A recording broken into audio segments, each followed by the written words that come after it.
Cosa può fare oggi l'ente locale di fronte a questa crisi? Innanzitutto devo dire che è comprensibile che i lavoratori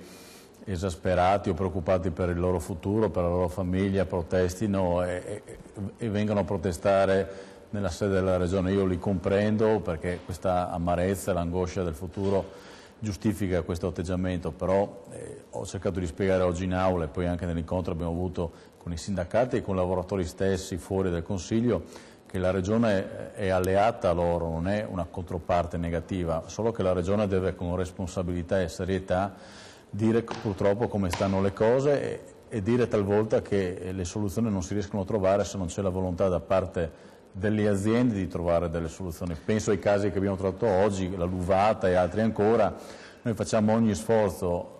sia a livello regionale che nazionale, anche con i ministri, per cercare soluzioni, ma per trovarla bisogna essere in due e se di fronte troviamo un muro noi cerchiamo di abbatterlo, un muro di negatività, cerchiamo di abbatterlo, ma dobbiamo spiegare ai lavoratori le difficoltà che anche noi abbiamo con le aziende per trattare. Cioè questi grandi imprenditori internazionali vengono e dicono la chiusura non è negoziabile, qui vogliamo chiudere. Esatto, allora è un problema che si riconnette anche a quello che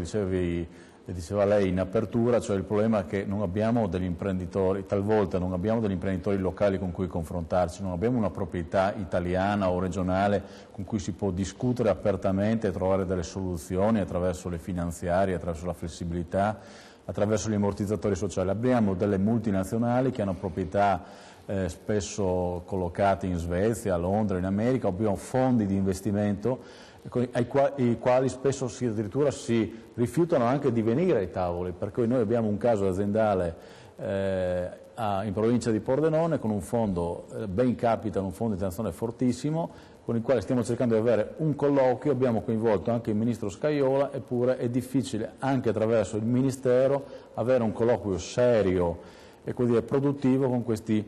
realtà, perché